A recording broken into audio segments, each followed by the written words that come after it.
বাড়িতে থাকা সামান্য কিছু উপকরণ দিয়ে খুব সহজ পদ্ধতিতে বানিয়ে নিন সুজির মিল্ক কেক। একদম দোকানের মতন, বলতে পারেন সুজির মিষ্টি। খেতে কিন্তু খুবই দুর্দান্ত হয়। আসসালামু আলাইকুম গাইস, স্বপ্না কিচেনে সবাইকে স্বাগত। চলুন তাহলে রেসিপিটি শুরু করা যাক।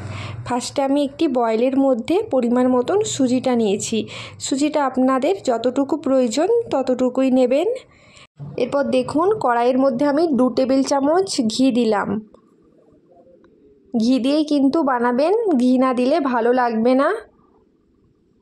ঘিটাকে আমি খুব ভালোভাবে গরম করে নেব। ঘিটা আমি 4-5টা খুব ভালোভাবে কড়াইয়ে নাড়িয়ে নিলাম। দেখুন ঘিটা কিন্তু খুব ভালোভাবে গরম করে নিতে হবে। ঘিটা গরম হয়ে গেছে। গরম ঘিয়ের মধ্যে আমি কাজু দিয়ে দিলাম। কাজু এখানে আমি 8-10টার মতন নিয়েছিলাম। নিয়ে কাজুগুলোকে আমি টুকরো টুকরো করে দিয়েছি। কাজুটাকে আমি 2 থেকে 3 মিনিটের মতন ভেজে নেব। দেখুন কাজুর কালারটা যখন এরকম হয়ে আসবে, কাজু বাদামটা ঠিক নামিয়ে নেবেন তখন। এরপর ওই কড়াইয়ের মধ্যে আমি আরও 1 টেবিল চামচ ঘি অ্যাড করেছিলাম। ঘিটাকে গরম করে নিলাম, তারপর সুজিটা দিয়ে দিলাম। সুজিটা খুব ভালোভাবে ঘিয়ের সাথে নাড়িয়ে নিলাম। সুজিটা আমি 5 থেকে 7 মিনিটের মতন ভেজে নেব। সুজিটা খুব ভালোভাবেই নাড়িয়ে নেবেন, যাতে না নিচে বসে যায়, সেদিকে লক্ষ্য রাখবেন। দেখুন সুজিটা আমি 5 থেকে 7 মিনিটের মতন ভেজে নিয়েছি। সুজির কালারটা ঠিক এরকম করে আপনারা ভেজে নেবেন। আমি আপনাদেরকে দেখালাম, দেখুন হালকা ব্রাউন কালার করে সুজিটা আমি ভেজে নিয়েছি। সুজির মধ্যে আমি 1 কাপ গুঁড়ো পাউডার দুধ দিলাম, দিয়ে খুব ভালোভাবে নাড়িয়ে নিলাম। দিয়ে আরও 2 মিনিটের মতন সুজিটা আমি ভেজে নেব। সুজি আর পাউডার দুধ দুটো আমি একসাথে আরও 2 মিনিটের মতন ভেজে নিচ্ছি। দেখুন নিচেটা কিন্তু খুব ভালোভাবে নাড়িয়ে নেবেন, নাহলে কিন্তু বসে যেতে পারে, সেদিকে লক্ষ্য রাখবেন।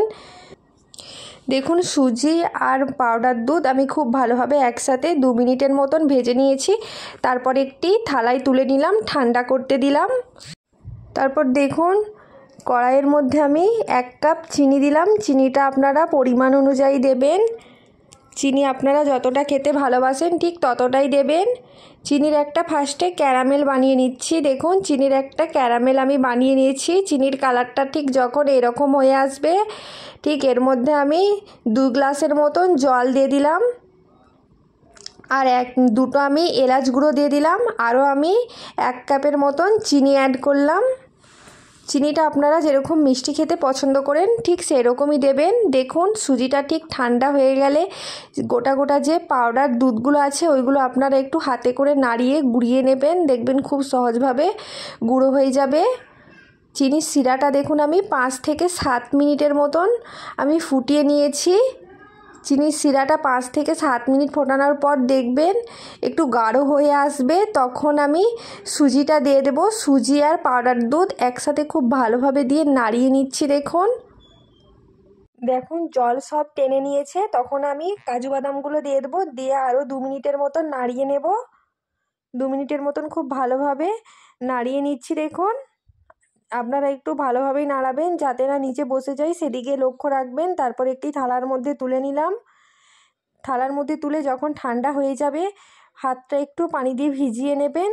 ভেজানোর পর দেখুন ঠিক এরকমভাবে চেপে চেপে চারিদিকটা সমান করে নেবেন। দেখুন হাত দিয়ে চারিদিকটা আমি চেপে সমান করে নিলাম। ওপর থেকে আমি বাদাম দিয়ে দিলাম, কাঠবাদাম কাজু বাদাম দিয়ে দিলাম। এবারে একটা দেখুন ছুরি দিয়ে আমি এই সুজির কেকটা কেটে নিচ্ছি। দেখুন আপনারা ভিডিওটা সম্পূর্ণ দেখবেন বন্ধুরা। ভিডিওটা কেমন লাগছে কমেন্টে আপনারা অবশ্যই জানাবেন।